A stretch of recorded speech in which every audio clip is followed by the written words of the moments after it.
I was pissed off. I was irritated. I just got off a flight from Brazil, so I was real pissed off. And he just called me at the right time, right time.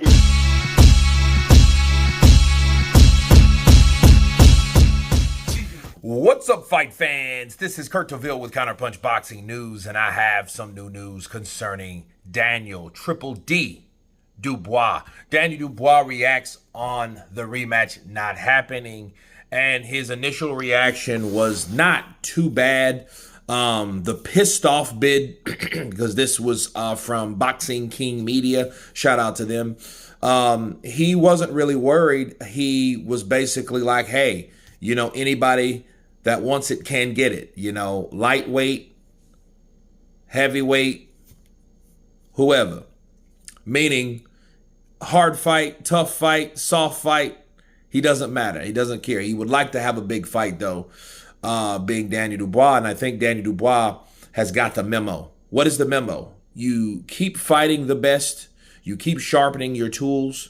You keep on preparing and staying focused. You're going to always be that much better because of your opposition. A lot of times these fighters get in there and they fight these guys that are not really challenging. So they give them no reason or no prep. Okay, the opposition is so poor, then they get in there with a live dog. That live dog eats them alive because that live dog has been eating other live dogs.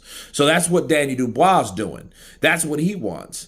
So these soft touches, you think about Otto Island, can't really punch, awkward southpaw, can box, little speed. But what threat does he really have? Francis Ngannou, second fight going in against a guy that took him very lightly like Tyson Fury did. You know what I mean? He wasn't really aiming to knock him out. He was aiming to do what he wanted to do and then possibly knock him out. But he really didn't understand what was coming at him at the time. So he underestimated Francis Ngannou, but Francis Ngannou set himself up for a knockout like that. So again, you really can't rate that as a high opposition for AJ. Whereas Daniel Dubois, people thought he was going to lose both times against Jarrell Miller, the brash, the shit-talking Brooklynite that was bound to beat him into the ground. Okay, that's what he was all about. That's what he thought, because he thought Daniel Dubois was going to quit based on what he did last year with Alexander Usyk. Okay?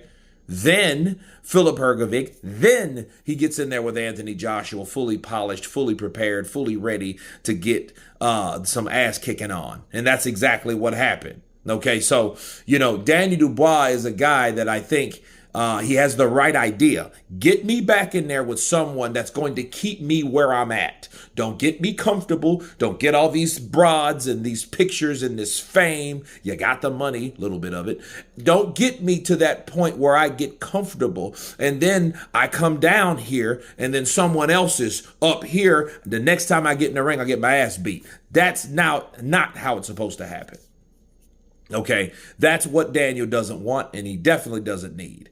Now shout out to Frank Warren again for believing in Daniel, because he could have cut Daniel loose. He could have cut him loose after the Usyk fight, because that was pretty much his big moment, his big opportunity, and it didn't go the way they wanted to. It didn't go in their favor. And Frank could have just, you know what, I'm through with Daniel. He quit on me in the Joe Joyce fight. The Kevin Lennon fight was damn near a disaster, and now he quits against Alexander Usyk. He could have chose to say, you know what, I'm done with this guy, but he didn't. Okay, and I just want to bring that to the forefront to let people know who Frank really is. A lot of time people think brick top is a prick top.